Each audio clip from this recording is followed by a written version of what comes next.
We were just talking about as if it's possible to get a Monroe piercing on your butthole. I don't know if it is. I think that'd be extremely uncomfortable. I mean, maybe, but I mean, people get Jacob's ladders and live day-to-day lives like that, so I don't know. I mean, I worked with a woman once, and you might know who I'm talking about, who apparently had, how do I put this? Just put it. Think of the way you lace a corset. Yes. Except you're lacing up her vagina because it was full of rings. Why? But she did it with chain, and that chain went around her neck, and around her neck was a little padlock that her husband had the key to. So we're going to have to talk about this after, because I have no idea who you're talking about. Yeah. Oh, okay. Well. No idea. Yeah, I mean, she freely told me one day, and I didn't even think she was about that life. So, wow. Yeah, it apparently goes through all those rings, and then, up through her nipple piercings, then around her neck, and then into a padlock. Okay. Yeah, that. Okay. I don't know, man. I like. How do you just function? How do you function with that down there? I mean, that's not for me at all. Yeah, me neither. But you do you. Yeah, like I'm not gonna shame nobody. I just can't. I mean, see how that's comfortable. I mean, I know someone who had like the whole corset piercing on the back, and it seems like really inconvenient. Yeah. Because they also would like make dresses that would lace into it. Yeah. I've seen I'm like, that. that just seems like a lot of hassle. Yeah. So I don't know. We're going to have to talk offline about this. Yeah. Oh, we will. Because I have no idea, and now I really need to know. Yeah. I mean, I can pause this and tell you. No, we sure? can wait. I want to like anticipate this. Oh, okay. All right. I want this like fresh in my mind. Yergy's clenching in anticipation. Yeah. Speaking of, we're going to move on. Anyway, we're doing Peter Kürten. It's the final episode. Yay. I didn't even think it was going to take 3 episodes. I figured it was going to take maybe 2 at most, but I don't know. I guess we had a lot of info we didn't realize we had. Yeah. There were some really good notes here, but so what we have left is his trial. It's basically like his final arrest, the like psychological evaluation of him, and then like the trial and execution. Yeah. Okay. So where we last left off, I don't know if there's like any housekeeping notes from last time. I know you tried to find that movie. Yeah, so I tried. I couldn't find it. I'm sure I could have went on Pirate Bay, but Spectrum gave me a nasty gram for torrenting, so I decided not to try to do that again. Yeah, I remember when anyone anywhere could get away with torrenting. It was the easiest thing in the world. Those days have since passed. Yep. Since passed. I may have, actually, now that I think about it, I may have access to certain things. I might remind me to see if I can look into finding it, but because I'm just curious if it's even good or not. But right, I mean, we could follow up on that at a later date. Yeah, it's like a housekeeping item. It's not for sure a huge deal. But where we last left off, he had told his wife everything, told her to turn him in for the reward, very unlike most serial killers or sociopaths, and he was arrested at gunpoint. And he then freely admitted guilt to all of his crimes. And supposedly he had chosen to do this because he wanted to ensure that his wife would get the reward. He wanted to ensure that he would be caught, knowing full well that he was going to be executed, and did not ask for any leniency or anything like that. It's kind of crazy. It's kind of sweet in its own way. I mean, it is. It is sweet. He's like taking care of his lady. His lady that he couldn't really have sex with. Yeah, He was off having sex with a bunch of other women that he was also killing. So I guess, take your pick, I guess. I suppose she got like the better end of this deal. When I try to look her up, there is nothing. Did I mention this last time? I couldn't even find any death record of her. It's possible that after that, maybe she went and just changed all her info. Yeah, people do that, so that would make sense. Sort of like Ted Bundy's like wife. Did she do that? Yeah, so the wife and like the daughter that was conceived like while he was on death row, they like completely changed their names and like no one knows what they Oh, are. wow. Yep. I mean, maybe that's something we cover in the future, who knows? But anyways, so he freely admitted guilt to all the crimes, claimed to be the vampire of Dusseldorf, and further confessed that he committed the unsolved murders of Christine Klein and Gertrude Franken in 1913. So this was before the whole Dusseldorf vampire moniker was established, and he was killing just basically once or twice and then go back into prison. Right.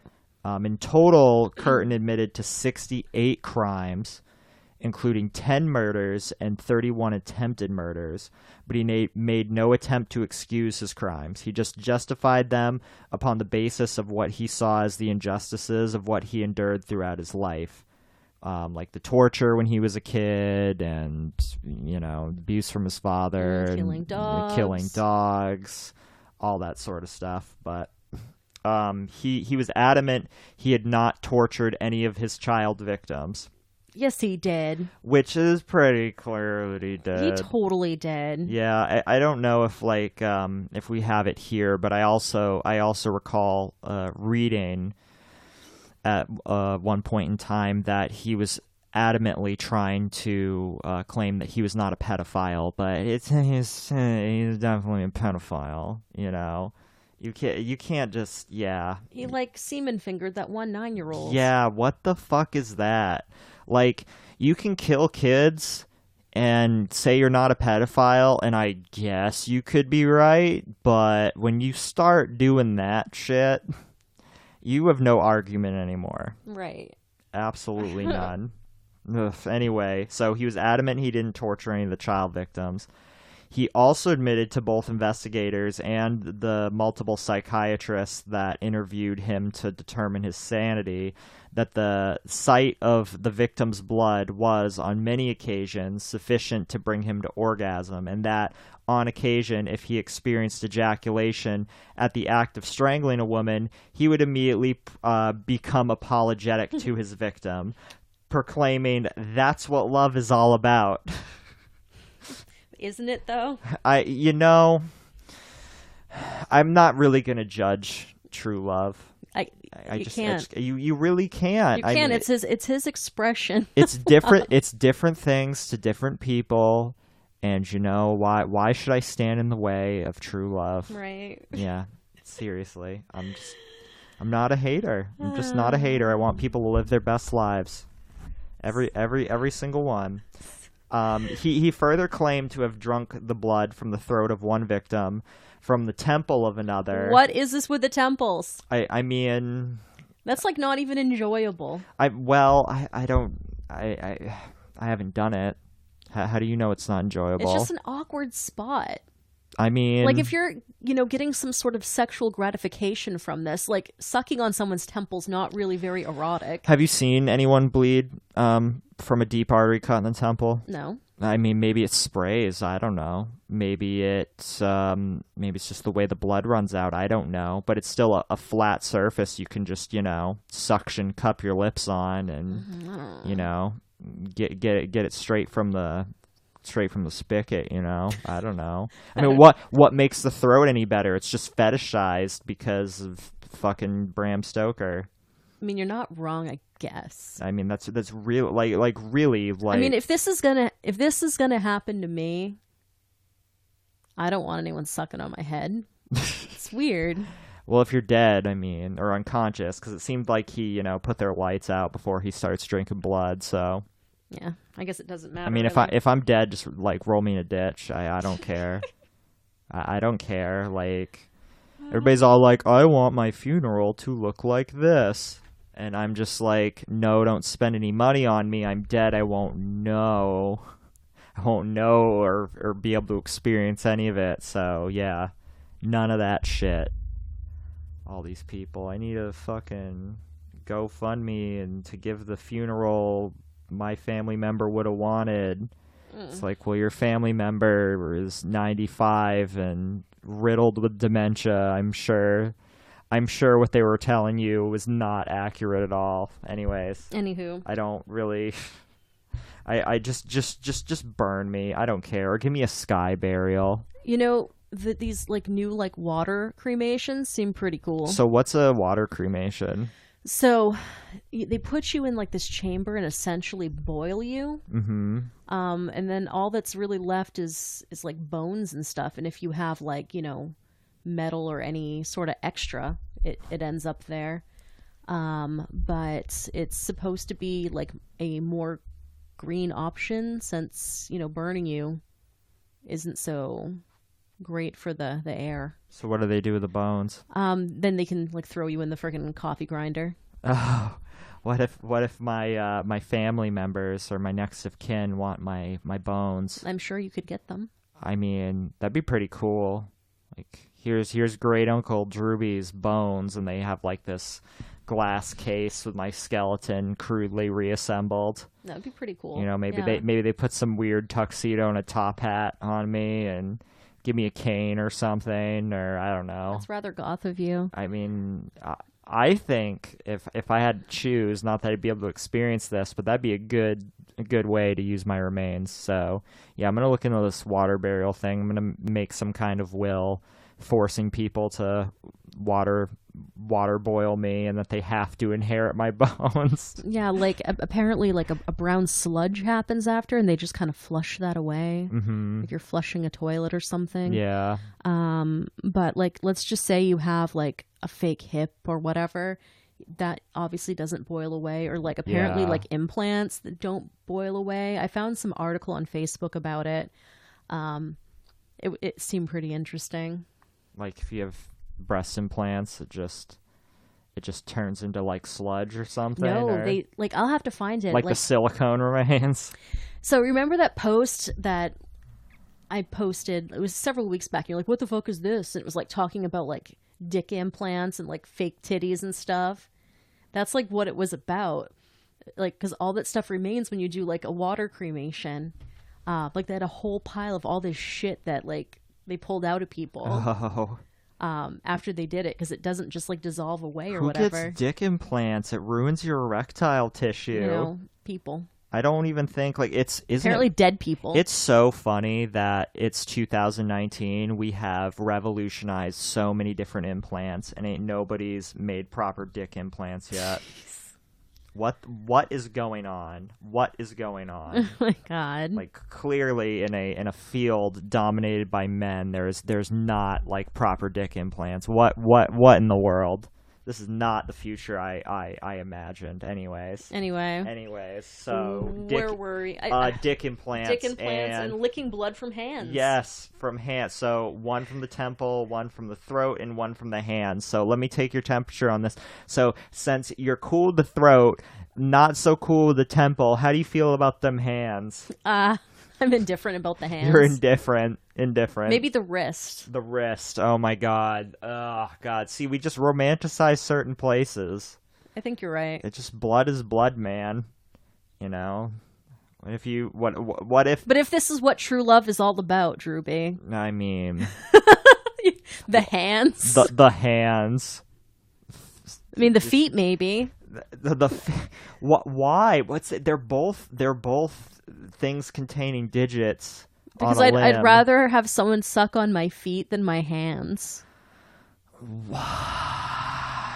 I don't know. That's just I don't Stop see the shaming difference. me. I'm not shaming you. I'm just trying to understand. Like I'm trying to show you that some things are just romanticized, like when they're literally the same thing.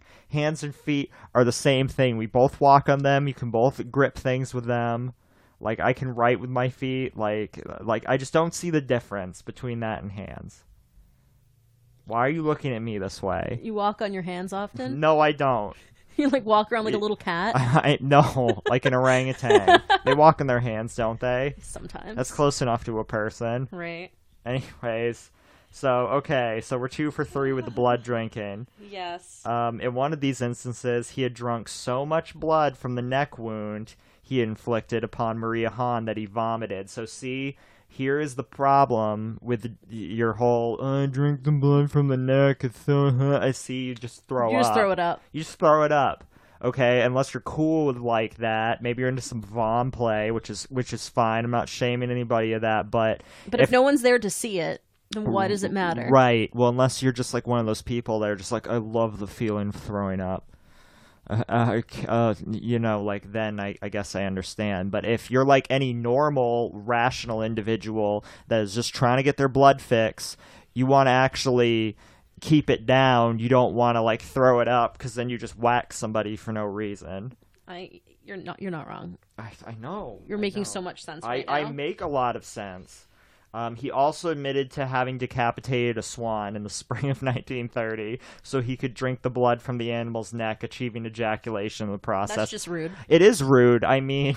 They're majestic, beautiful creatures. And they're very vicious. It's because people are doing that bullshit. Yeah, well, yeah. I mean, just why the swan? Like one, I'm gonna hate any animal he chooses to do this to. But why would you just be like, you know what, that thing? I guess because it looks so pure and wonderful. And beautiful, and he wanted to desecrate something beautiful. I wanted to destroy something beautiful. Okay, pal, you nuck. Anyway. So the psychological study. So as Kürten awaited his trial and then he later awaited his execution, he was extensively interviewed by Dr. Carl Berg. In these interviews, Kürten stated to Berg that his primary motive in committing any form of criminal activity was one of sexual pleasure. Therefore making him a pedophile because he killed. Yes. You were way away from the mic. I don't even know if that picked any of it up. It definitely picked it up.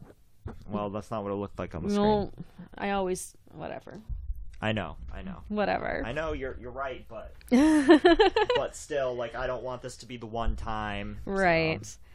And that he had begun to associate sexual excitement with violent acts, and that the sight of blood and indulging in both daydreams and masturbation fantasies, particularly when he had been isolated from human contact, so like when he was in solitary. Pro tip, jerk off in a isolation tank. I mean, that's the moral of that story. Like one of those water pods? Yeah, one of those water pods. It's supposed to create this feeling that you like don't know like where you begin and the water ends, and you just feel like you're floating, and it's like thing of salt water, and it's like a really meditative experience until you get the salt water in your eye, and then it's not anymore. It's actually pretty painful. Do you think a lot of people beat off in those water pods? Yeah, I do actually. I never did. I used to do that when I lived in Seattle. I used to do that somewhat frequently. And it was good. Like if I had a lot on my mind or if I had a problem I really wanted to solve, I'd go in there and it just forced you to think because you were in like absolute darkness with nothing but your thoughts. And after a while, it just felt like you were just floating through space. It didn't even really feel like you were in water. It was really crazy. But the way they're set up is that way. Like if somebody decides to piss in it or like jerk off in the tank, after every use, the tank flushes itself and it goes through this auto cleansing process. So that sounds terrifying. Like I think I'd have a complete fucking panic attack in there and drown. Are you claustrophobic? No, but I think like being isolated like that, and to me it'd feel like like you're floating through space, like you've eaten too many edibles. No, it's not like not that I've done shrooms or anything or done like enough drugs to have a psychotropic freak out, but I never felt like I was out of control. Like I knew that at any point, if I wanted to, I could hit the button to turn on the light, or I could just like reach up above me and there was a handle and I could push it up and open the pod very easily at that. And it's not like when you're in that pod, it's not like it's mostly water, it's just enough water so you don't feel like you're gonna drown. Okay, good. Yeah, it's actually a pretty cool experience. All right, I'm gonna have to do it then. Yeah, you're gonna have to. Anyway, jack off in isolation tanks.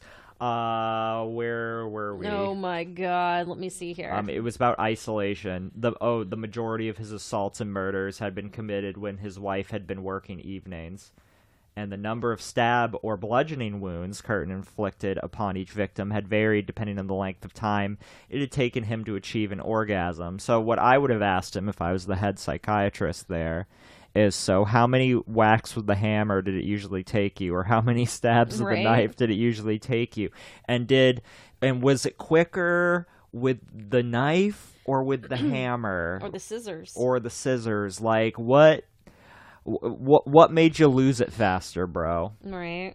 That's my big question. So furthermore, the actual sight of his victim's blood had been integral to his sexual simulation. Kürten further elaborated to Dr. Berg that once he had committed an act of murder, the feeling of tension he experienced before the commission of the crime would be superseded by one of relief. I mean, that makes sense. Yeah, I get it. So, let's see here.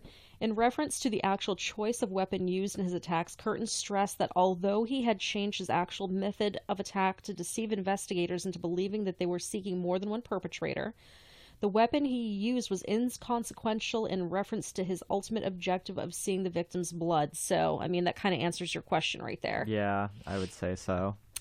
Elaborating, Kürten stated, whether I took a knife or a pair of scissors or a hammer in order to see the blood, it was a matter of indifference to me, or mere chance. So I think, I don't know, like, if this were me, because they do different things. Like, the hammer's just splattery mess. Yeah. I don't know. Like, if I were Peter Kürten, I'd be more of a knife person. If indirectly saying, if I just wanted to whack somebody, I think I'd rather use the knife.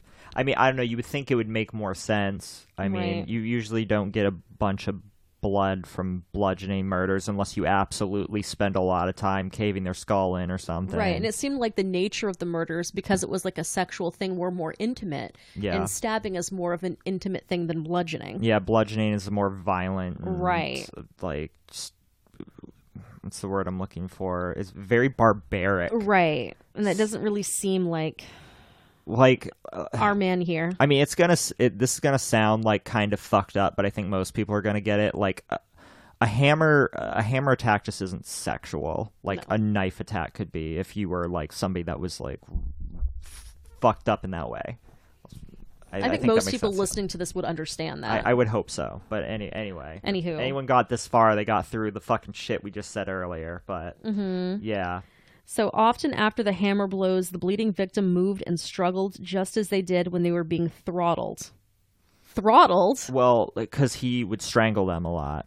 So since he enjoyed strangling them, I can see why he enjoyed beating them with a hammer. It's that same, like, dazed feeling. Your eyes kind of roll back, and you're just like, I want to know what he means by throttled.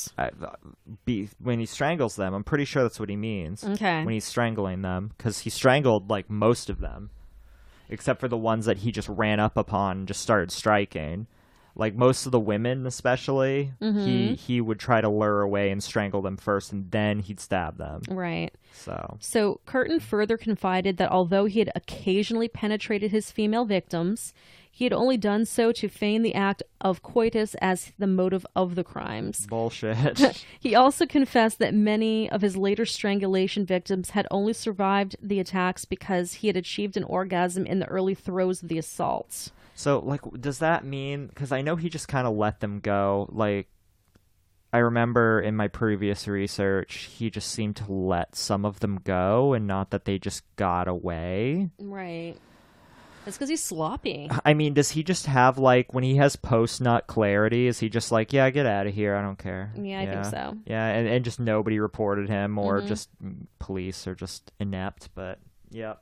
Yeah. Yup.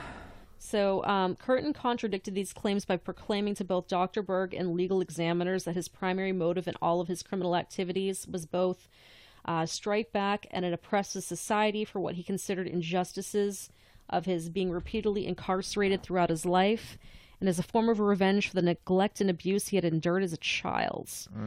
These desires had fermented in his mind throughout long periods. He had been confined in solitary confinement for various forms of insubordination. And Kürten explained that he deliberately broke minor prison rules as a means of guaranteeing that he would be sentenced to solitary confinement in order to indulge in these psychosexual fantasies. That's pretty big. I mean, like, if you know anything about solitary confinement, that's not a fun place. You don't even get let outside some days. Right. I mean, I don't even know what they were doing to prison back then. It was probably, but like, if I think of, like, how bad solitary is now, I would assume back then it was way fucking worse. So, anyways. So, to Dr. Berg and the legal examiners, Kürten did not deny that he had sexually molested his female victims or to have stroked or digitally penetrated their genitals as he stabbed, slashed, strangled, or bludgeoned their bodies. Although throughout his trial, Kürten consistently claimed the sexual assault of his victims was not the primary motive. But so he's claiming that he did this because he's trying to throw them off. Well, the act of blood is his thing. Is his thing, which is sexual, but that it's not sexual in nature. So maybe he's confused in like what that means, because nowadays, if the sight of blood is sexually appealing, therefore his motives would be sexual. But I think what he's thinking is like, well, if I didn't fuck them, then my motive is not sexual. Or like you said, he's throwing them off. But at this point, like, you've already been caught. Just say you're fucking guilty. You provided all this evidence now. Like they wanna send you to the guillotine. Like, just do it. Right. I don't know. So both Berg and the other psychologists concluded Kürten was not insane, was fully able to control his actions, and appreciated the criminality of his conduct. Each ruled Kürten was legally sane and competent to stand trial. I mean, if you'd call that sane, but under the definition of the law, yes. Yeah. Not that he ever claimed insanity, but so on the 13th of April, 1931, Peter Kürten stood trial in Düsseldorf. He was charged with 9 counts of murder and 7 of attempted murder, and was tried before presiding judge Dr. Rose. Dr. Rose? Is there, like, you could be a doctor and a judge back then? Yeah. I was never That's heard like of that. overachieving, but okay. I guess so. Unless that DR is short for something else, but okay, I'll take it. Kürten pleaded not guilty by reason of insanity to each of the charges. Why? Oh my God. Aside from when delivering testimony, Kürten would spend the duration of his trial surrounded by a heavily guarded, shoulder-high iron cage specifically constructed to protect him from attack from the enraged relatives and victims, and that his feet were shackled whenever he was inside this cage. The proceedings began when the prosecution formally reciting each of the charges against Kürten. Before they recited the formal confession he had provided to police following his arrest. When they asked by the presiding judge to describe why he had continued to commit acts of arson through 1929-1930, Kürten explained, "When my desire for injuring people awoke, the love of setting fire to things awoke as well." I get that. I mean, destruction comes in all forms. The sight of flames excited me, but above all it was the excitement of the attempts to extinguish the fire and the agitation of those who saw their property being destroyed. What a troll. I guess so. Having first claimed that his initial confession had been delivered to simply allow his wife to recoup the reward money offered for the capture of the Düsseldorf vampire, several days into his trial, Kürten instructed his defense attorney that he wished to change his plea to one of guilty. I really hope she got the reward money. Yeah. I don't think I ever read if she did or did not, but I really hope so. she did. I hope this fuckery he's doing right here doesn't screw that up. Yeah, because when you admit that, it's like, okay, well maybe now his wife's not going to get the money, but anyways. Addressing to the court, Kürten proclaimed, "I have no remorse. As to whether recollection of my deeds make me feel ashamed, I will tell you that thinking back to all the details is not unpleasant. I rather enjoy it." Further pressed as to whether he considered himself to possess a conscience, he stated that he did not. But nonetheless, when pressed as to his motivation in confessing, Kürten reiterated, "Why don't you understand that I am fond of my wife, and that I am still fond of her? I have done many wrongs, have been unfaithful over and over again. My wife has never done any wrong. Even when she heard of the many prison sentences I have served, she said, 'I won't let you down, otherwise you'll be lost altogether.' I wanted to fix for my wife a carefree old age." Aww. Isn't that sweet? It kind of is. Man, I know people that aren't even killers that don't have relationships that good. This is like relationship goals. Yeah, y'all need to step your marriage games up. Aww.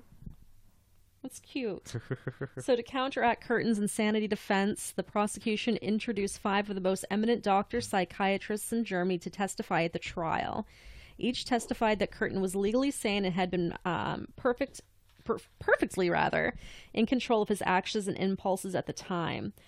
Typical testimony delivered by these experts was that of Professor Franz Scioli, who testified as to Kürten's actual motivation in his crimes being the desire to achieve sexual gratification that he demanded, and that his satisfaction could only be achieved by acts of brutality, violence, and Kürten's knowledge of the pain and misery his actions caused to others.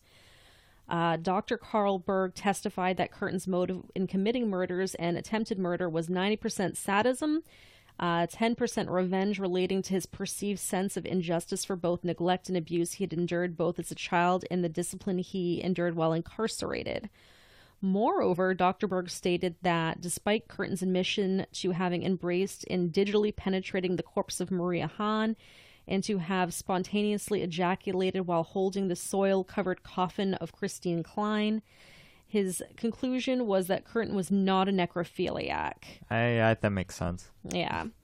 So further proof of Kürten's awareness was referenced by the premeditated nature of his crimes, his ability to abandon an attack if he sensed a risk of being disturbed, and his acute memory of both his crimes in their chronological detail.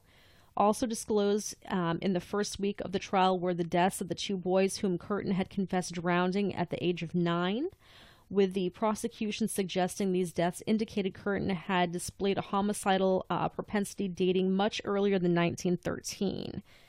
However, this view was disputed by medical witnesses who suggested that although indicative of an inherent depravity, these two deaths should not be compared to Kürten's later murders as to a child. The death of a friend can be seen as nothing more than an inconsequential passing. Yeah, no, that's true. I mean, I don't know about you, but, like, I had a classmate pass away in, like, 2nd grade. Mm-hmm. I was just like, huh, that sucks, you know? But it didn't hit me like any deaths that I had when I was older.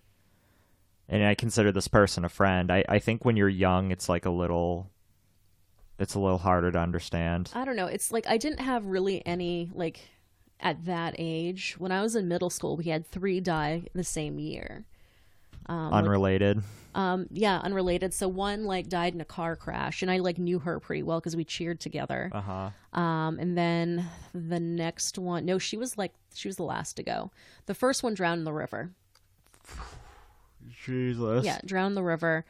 Second one shot herself in the head with a shotgun, and then the girl I cheered with, like, died in a car crash. So it was like 3 from the same class in the same year. Man, your class was cursed. Yeah, well, it was a class ahead of me. Oh, it was a class ahead of you. But, like, still, your school like, then. We processed it interestingly. Yeah, I can imagine. And, like, that's high school. I mean, he committed these murders when he was 9. Right. So I have no, like, comparison because I didn't have anyone really die then. Yeah. Well, I was 8 when my classmate died. And, yeah, like, it obviously wasn't a good feeling, but it didn't, like, it didn't devastate me. Mm-hmm. I mean, I knew there was, like, something wrong. She had a terminal illness, I guess. Mm-hmm. But it wasn't explained to us in great detail that that's what she had until she died, and then they made it very clear. But yeah, it was just like, I don't know. It's not how I would react to someone's death nowadays. Right. So I can definitely, like, get on board with the reasoning from the psychiatrist.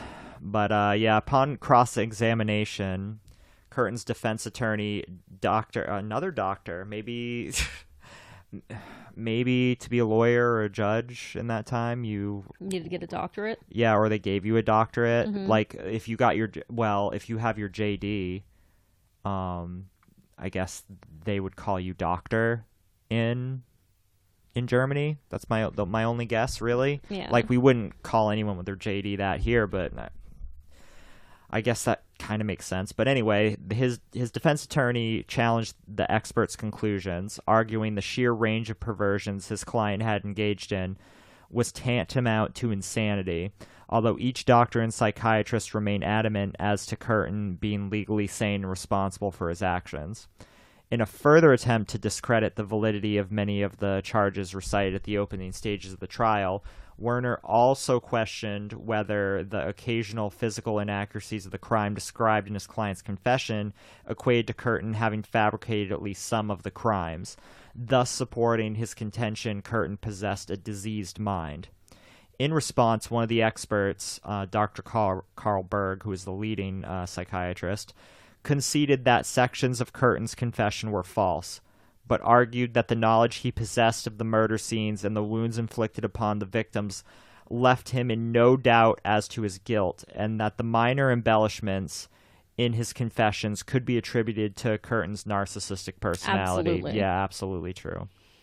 So as far as the conviction goes, the trial lasted 10 days. On the 22nd of April, the jury retired or considered the verdicts. They deliberated for under 2 hours before reaching their verdict. Which is hella short. Yeah. Kürten was found guilty and sentenced to death on 9 counts of murder. He was also found guilty of 7 counts of attempted murder. Kürten displayed no emotion as the sentence was passed, although his final address to the court, he did state that he now saw his crimes as being so ghastly that he'd not want to make any sort of excuses for them.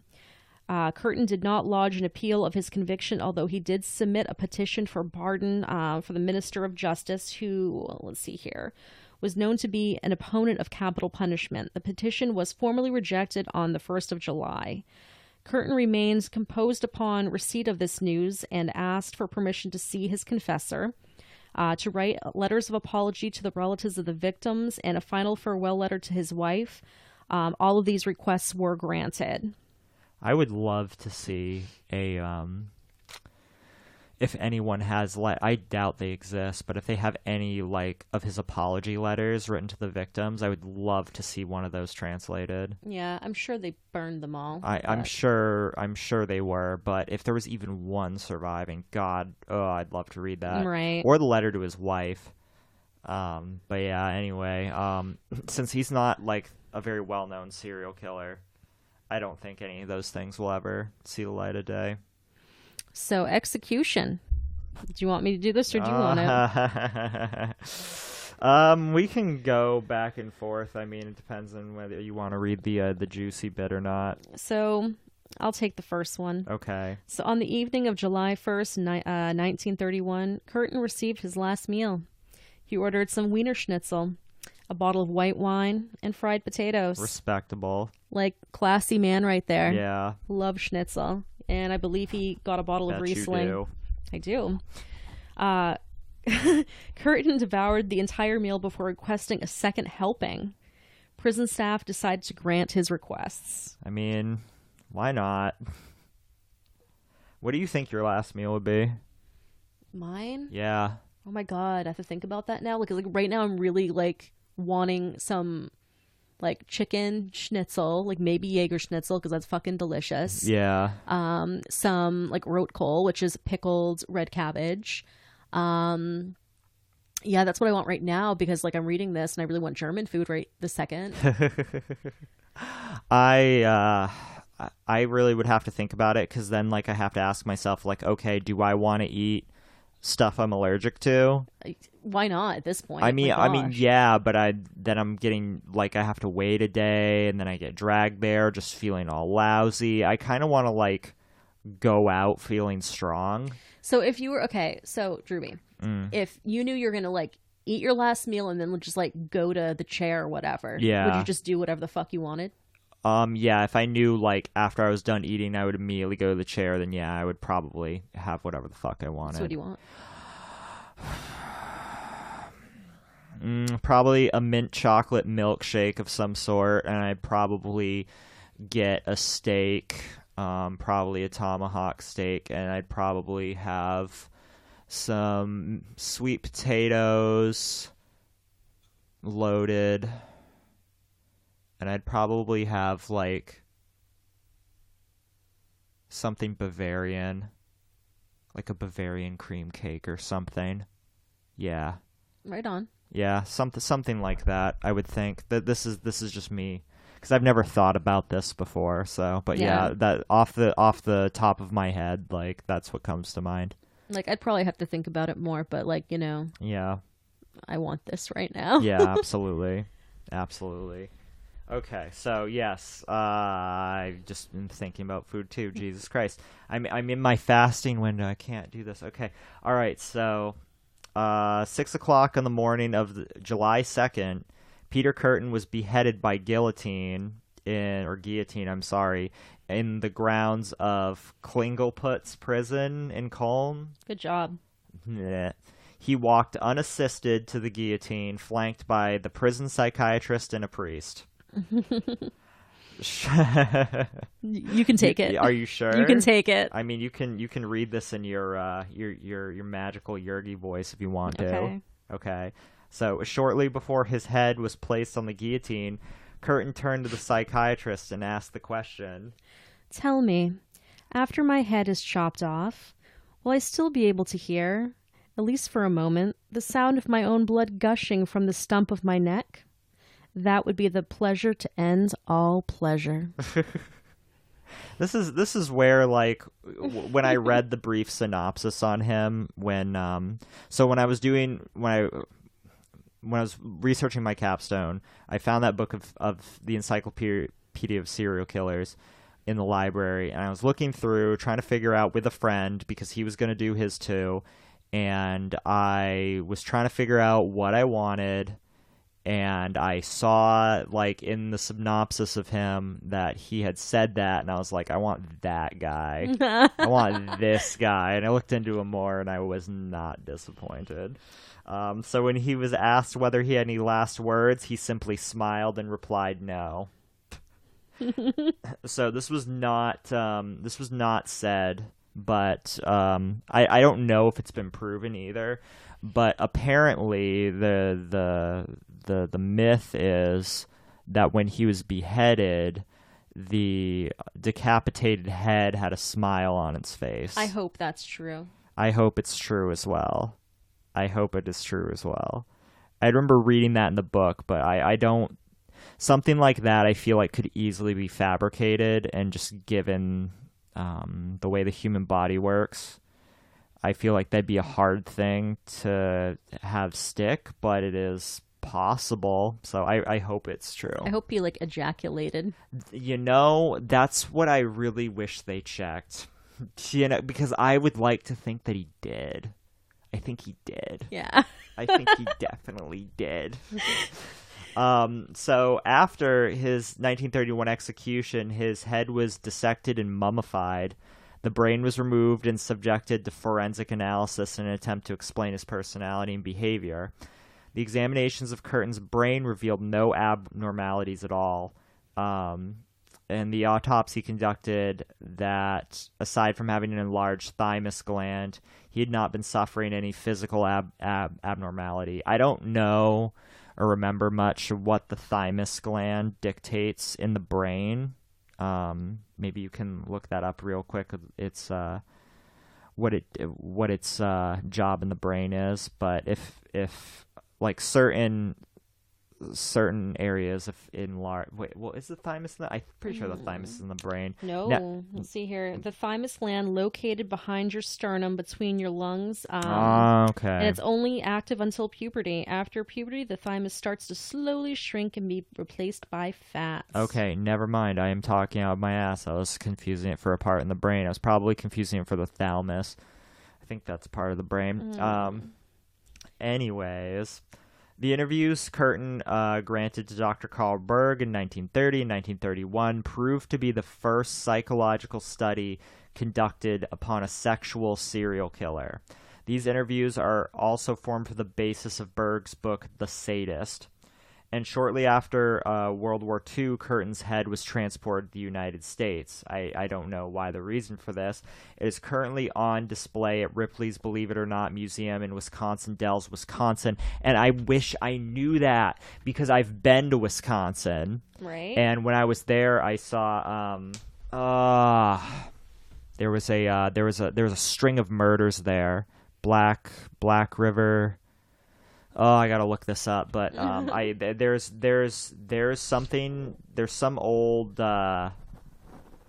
dark shit about Wisconsin, or just like if you're into serial killers, you go there to see this place. I think it's called Black River Falls, where they had like a shitload of fucking, like they had a cult and a shitload of murders. So I went there to see that place, but I did not know about Peter Kürten's head being there because I would have definitely taken a detour to go there. I definitely want to take a detour to go there now. Yeah, so. same. I mean, it's funny.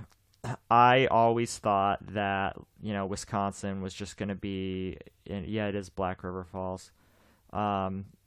So I always thought that Wisconsin was just going to be boring cheese land, but it's actually really pretty.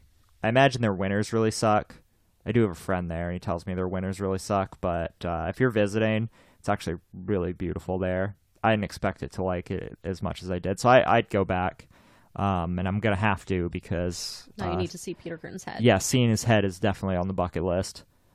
I'm going to, like, take the picture, and, like, no one's going to care. Nobody's going to care, but... I'll care. Yeah, you'll care. You'll care. I want to take a picture, like, smiling. Sick next fuck. to it. Yeah, smiling.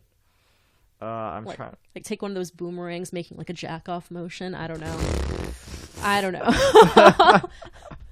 Oh, God. Oh, yeah. So Black River Falls is the focus of the book Wisconsin Death Trip. That's what it is. Yeah. So, which was adapted to a film in 1999. Anyways, so that was what Black River Falls was about. This is the end of it. This is all we have. Was there anything else that we wanted to touch on about this? No, like it seems sad that we're wrapping it up. I know. This was 3 weeks in the making.